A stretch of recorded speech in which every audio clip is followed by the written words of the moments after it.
light of infinite. I don't even recall how we initially met, but years ago I connected with Nissim Black. At the time he was going by the name D Black, and we did a slew of songs together. Since that time I've seen him get bigger and bigger, brighter and brighter, and that light has reached just about everyone I know in a bunch of different communities. We all have so much light within us. That's why we feel so much light when we encounter someone that's fully tapped into their own. We can all feel that with Nissim. He's tapped in. He's always pushing through the concealment and revealing the light to everyone around him through his music and his message.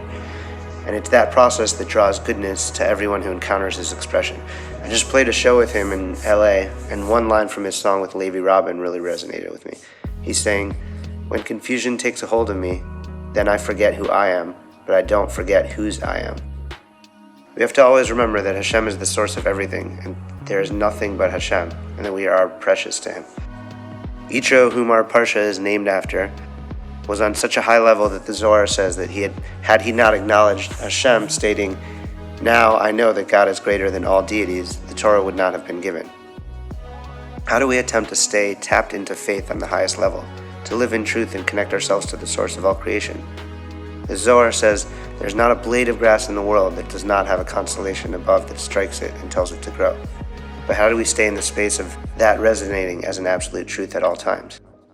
Mitzvot are born of action, but preceding all of them is the belief in Hashem as our one true God and belief that there are no other gods. Rambam counts faith in Hashem as the first two mitzvot, the one that Hashem spoke directly to Bnei Israel. He counts belief in Hashem as the first of the 248 positive mitzvot and denial of Hashem's existence as the first of the 365 negative mitzvot. When it says Moshe issued us the Torah, we see the gematria, the numerical value of the word Torah, is 611, and as we know, there are 613 mitzvot. The first two were heard directly from the lips of Hashem, so to speak. "I am the Lord your God who brought you out of the land of Egypt, out of the house of bondage." And the second, "You shall have no other gods before me." Not placing other gods or making a graven image while having full faith in Hashem may sound simple, especially since you're hearing this right now. You already believe this truth to be self-evident. But it is stated because of how much the opposite realities present themselves. Putting ourselves in the space conducive to spirituality and keeping ourselves away from that which contradicts spiritual truth is key to a spiritual life of connection and transcendence. Rav Shimshon Pinchas teaches, when we think about Hashem, we are actually with him, and when we think about something else, we simply disconnect from him. In the Parashat, we read how the Jewish people saw what is normally heard and heard what is normally seen. And as we know, what we see has a stronger impression than what we hear, so much so that an eyewitness to an event cannot be a judge in a case about it. Only physicality can be seen. Things that are less tangible, such as sound, words, opinions, can only be heard. That is why, as physical beings, we feel stronger in regards to seeing physicality, whereas spirituality, which can only be heard or felt through understanding, seems to have a weaker hold. And doubts always challenge spirituality, flirting with faithlessness.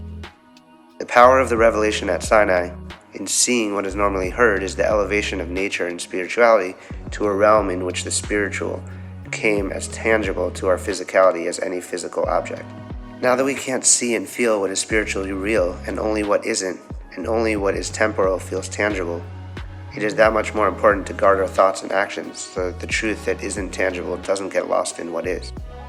Carlbach points out that Yitro saw on one end Amalek, a nation that refuses to change, that remains unmoved by the wonders of this world.